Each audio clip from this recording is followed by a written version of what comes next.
ana mo hon komo no enso so esiti ade hon sem no enso so ade ma atiefo ewo dwumadie ne so last 5 matches between Heart of Lions and Accra to Folk saying na hon sem no enso esi atie Heart to Folk bobo no last 5 matches Heart to Folk awenimu 4 alusu 1 wawene 4 alusu 1 eno ene said the hon sem no ACTNT Heart of Lions and as Accra Lions mum omni Accra to Folk hia ana to Folk nsa edam so ne mo last game a boy e Ghana Premier League mu no Heart of Folk elusu ye by 1-0 edem aboboku a je efre no Accra Lions sa pepe na sa game no eno so hon sem no esifa ekoye ene awiai omodi bom say ena game no ebesifa akọ wo wafa park ewo soga kope boboku a je efre no Accra Lions omo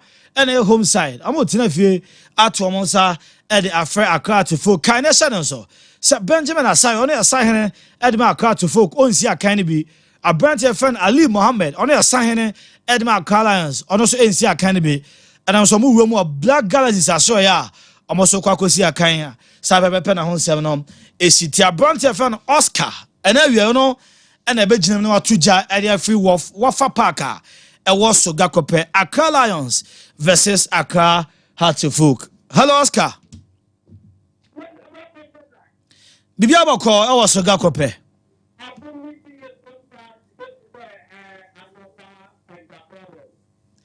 Boko ena wie Accra Lions ena Accra to Folk ana edibo ani una go wafa park chamfoni fama ye uwi amantie de bako age pene esi akan de ma two sides no na they are two jana for the live commentary no e de ma tie for tie Sompa 93.1 FM Okumase Sasina Sompa 90.7 e won Kranza.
Hello Oscar. Hello Oscar.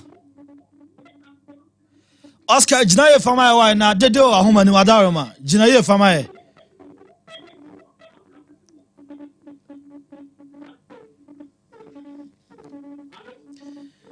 Yeah Oscar dede wa ahoma ni.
Whoa, a tea from Fancher line, no.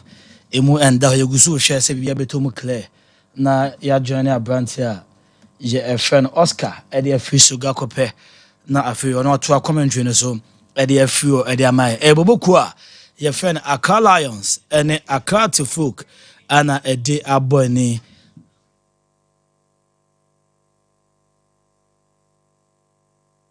Edi aboni e wo soga kope parka eno e wo wafa yeguso e hwese bia betuto mo na afa ya sa join no the live commentary na ato aso edi ama na homa no emu enhyeda enye clear nti ye hwe bibia tuto mo ye be join abrant FN Oscar na afi ono so ato aso edi afio edi ama e wo dwumadi no so na miguso a medi game no ho nkomo edi chew se we boku FN Accra Lions our last game many hat to football you know omukokọ we need tia omo the nations Wembley the Accra Sports Stadium. And there we are Wafa Park. Saying a game on 7 ABC for Aquati. Say or the Manted Bakwa, Asia Kan Adama Accra Lions. Sasha Manted Bakwa Asia Kan had to focus or the Tuja at the MI a match day 15 of the Ghana Premier League. And in Tebe Romo, Naya Sansa join our brand friend Oscar at the free Wafa Park. Also Gakope. Na line mo no aha eguso ne Oscar di nkomo sa na wakasa den e de amai na afi opposition no na ya to aso enso so e de afi nti ebe he na ya wura mu na afi sa na Oscar e di nkomo e de afi wafa parka eno e wo so ga kopa sa e na honsam no enso so esitie e wo juma e di ne so nti sa kana ye de ne beba na Oscar enso so ato aso e de afi e de amai ha Sompa 93.1 FM Sompa 90.7 ewo enkransa ene ne mpatama baby bia no a match day 15 of the Ghana Premier League hon komo ene guso a edin was centers ahodo games ahodo etoja me sure say we first 45 minutes ye be wura na afiama goal scorers ene said the hon sem no enso esitie hon ma ye de be ma atiefo ewo dwumadie ne so intie he na afia wura mo ni a join a brand FN Oscar Eddie if you wafa parka and our sugar copena or to a live commentary so and so Eddie if you Eddie Amaye. Well Oscar ultimate car to us of Amaye.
Oh, abusuafo mfa nche nya mmem ne kwini lines na na de hamo ye technicians na gusu he say ye be connect bibia tom na fe wate enkai ya try ya since commentary ne start say be restore connection say the bibia monitor live commentary no so wati mate bibia clear wo radio sasa na Facebook Sompa 93.1 FM Sompa 90.7 and do na won kwanza ni na me say na mo challenge gusu he say you better try your very best na team connect na bibia so so atomo na ya join a brand here your friend Oscar at the fish ga kopena for the live commentary no atwa so and so at the few at the amaye na akabe 4 minutes no for the kind and so abanewi Accra to folk omo early di bubuku e friend Accra Lions by 1 goal to 0 sana honsem no and so ACT ya de honsem no at the Emma Atiefo and so ewo Jumadi ne so into match day 15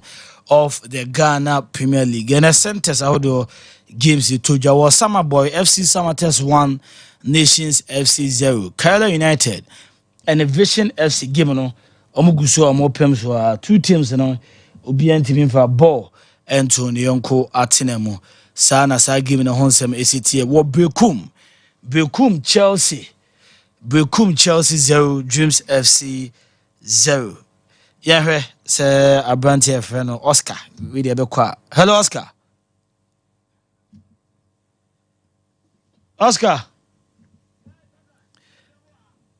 yanko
This is our own.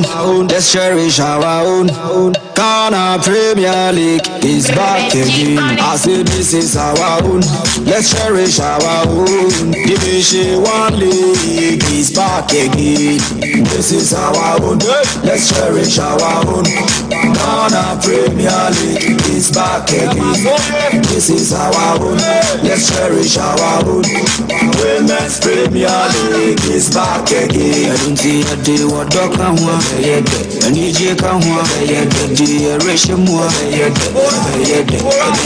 day what dog can want. I need you can want. I wish you more.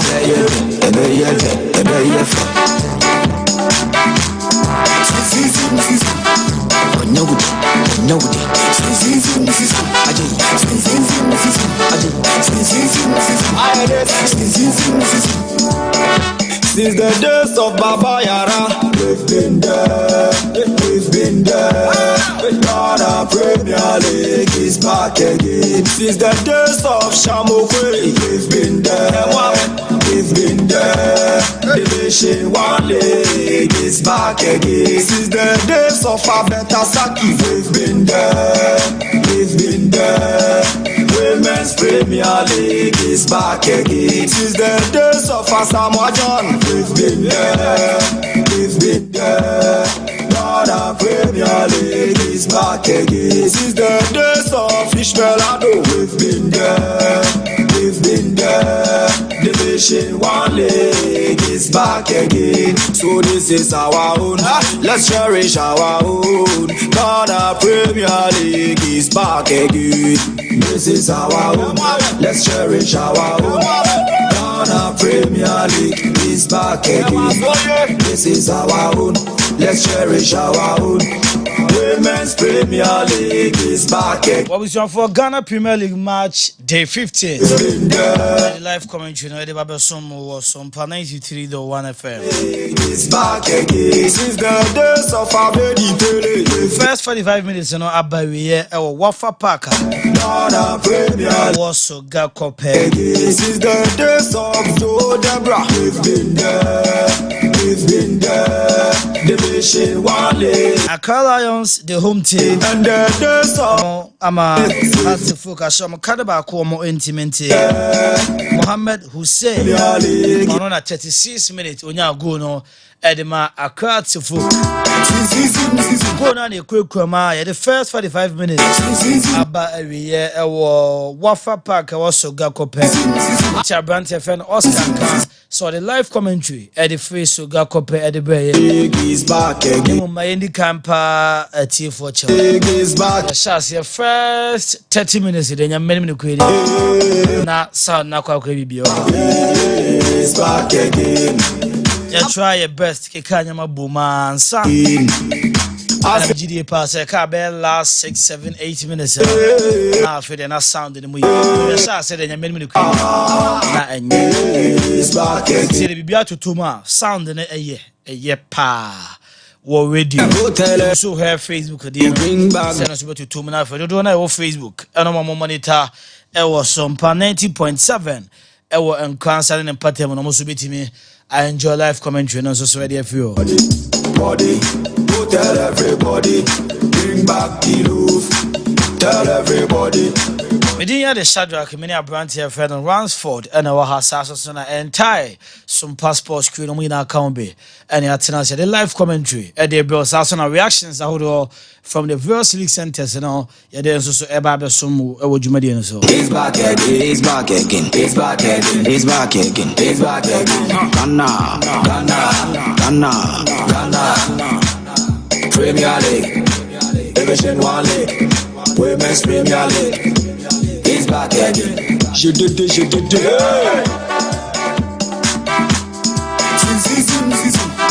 Oh no, nobody.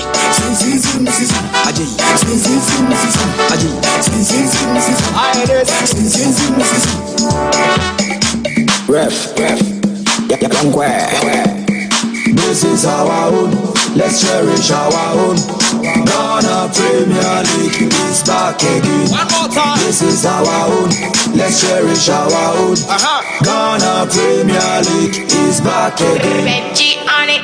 nti sana ho nsɛm na ACT egu so de MRT for what centers out there first 45 minutes no enso so aba na we wo brekum Golden City Park brekum Chelsea 0 Dreams FC 0 sana results are if we brekum by the ho nsɛm no enso so de MRT for elsewhere Roma was Summer Boy me chance and Chase Sports Arena FC Summer Test 1 Nations FC 1 it is Summer Test Ashabako Nations FC and so Ashabako no any results are if we in St. J Sports Arena was Summer Test and as a Summer Boy bar home results and so edema for ewo juma edine so ulwani chimo North East Regional mechena liwigu National Gas Sports Complex Kerala United 0 Vision FC 0 enti Kerala United in Shebe Vision FC almost so intimi and Shebe no na results if we na Sheriga Sports Complex ewo na liwigu by the hon 7 at the MIT for anti centers so far so good 4 games and I know toja our various league centers 4 games 3 goals and a PMO was Summer Boy 2 goals and a few over Summer Test Ashabako Nations FC and so Ashabako Sasa Sona was Sogakope Wafa Park Accra Lions 0 Hearts of Folk 1 and so your results are if you Wafa Park eba Ede tuja ede matie for Sompa 93 the 1 FM Sasana Sompa 90.7 no don't one concern in party no so 80 we no bonya special we no fisher pa commentary and I'm say festive season Ghana Premier League fixtures ni na we dey find bonya special and then to woody bonya no na we more centers out of games na fe woody radio no na fe update na aka ho and so ede ma wasa pepe and a hon 7 city de Emma etie for league table and sana ma sorry me be to dwa e amount na for wahwe say the current league standings no ACT our Ghana Premier League ni ma sana hon 7 no and so ACT our Jumadi ni so enti wo soga kope Wafa Park Accra Lions 0 Hearts of Folk 1 sa and a home sermon is at your league is back again since the days of our baby Pele. We've been there. Ghana Premier League is back again since the days of Joe Debra. We've been there. Division 1 league is back again and the days of Ebo Smith. We've been there. Ghana Premier League is back again.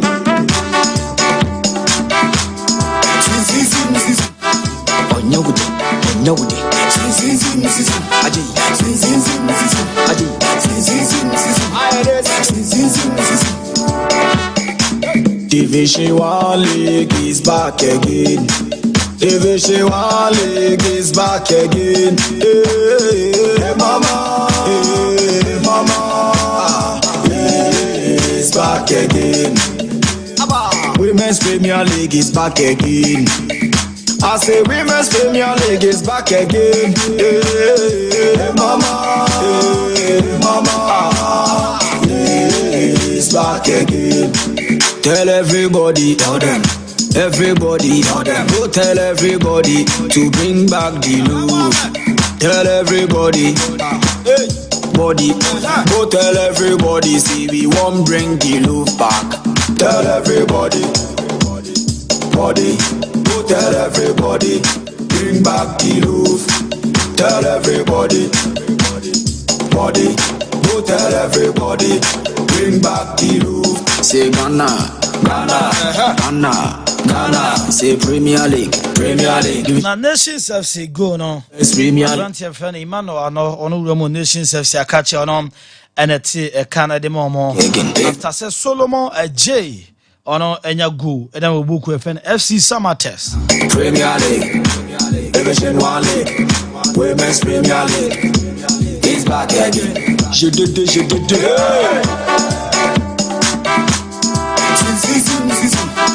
Onyawude. Aji, Aji,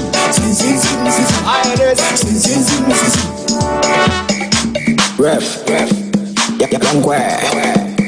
this is our own. Let's cherish our own.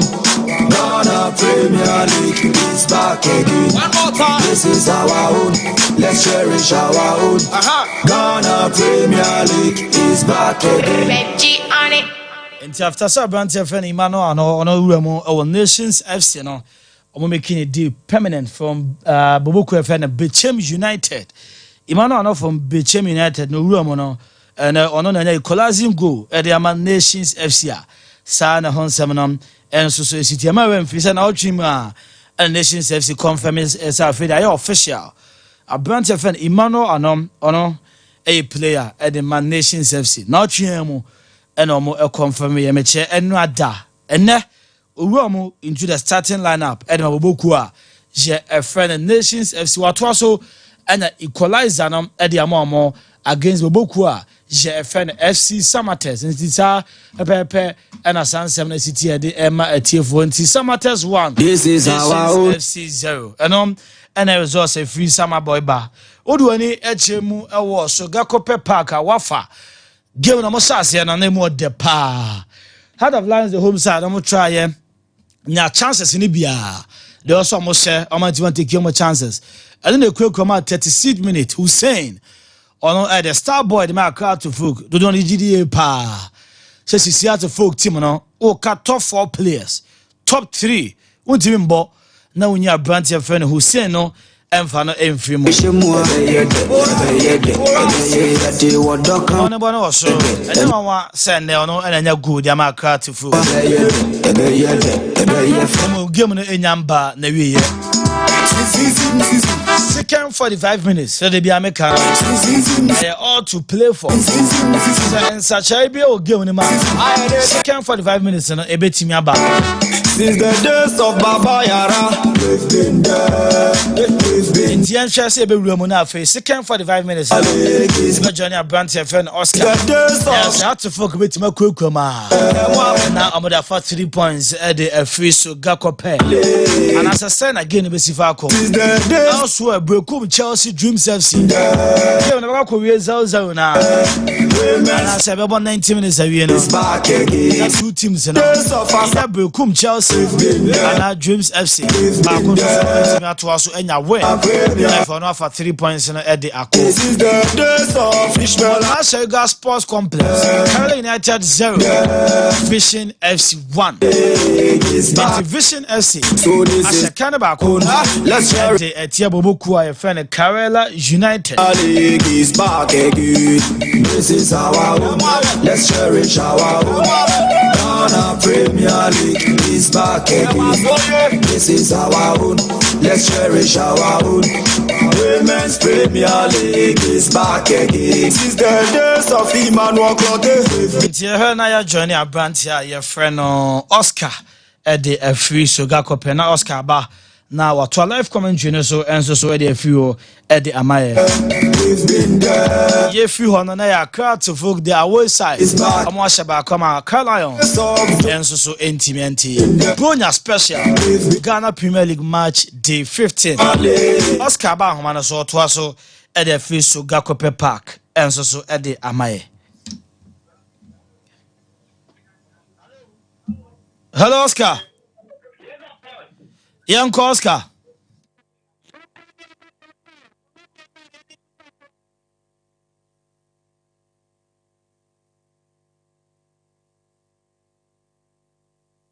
Whoa.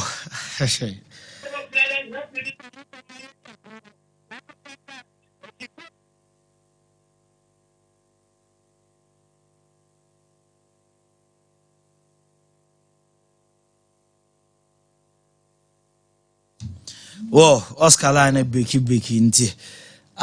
Ebe hena restore connection ya join our brand FM Oscar. And so at the free so gakope. Now to a live commentary no so at the amaye. Accra Lions versus Accra to folk. Me can't catch us. The last time amushia no. Accra Lions ono koko share to folk kan ba ko ntimanti. Ni mo last 5 games between Accra Lions and to folk. And to folk are 4. Accra Lions are back. And then they had to folk and I take lead no say any besifa ako Oscar so to aso mai Oscar enko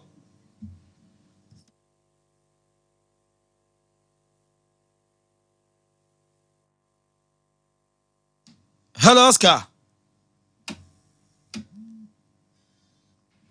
Oscar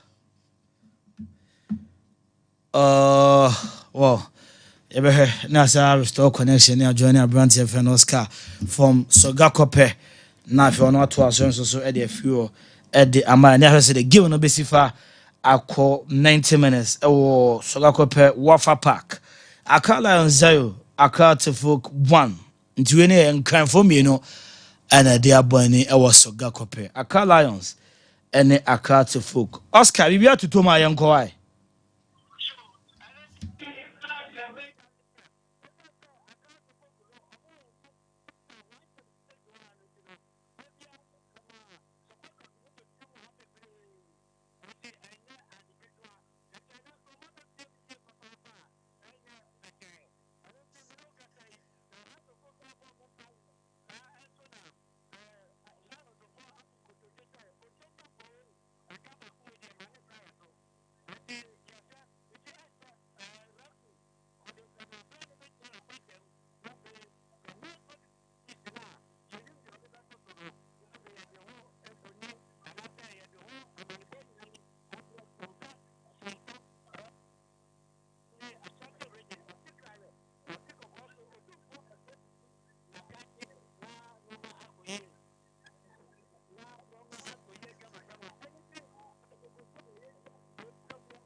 Jaja.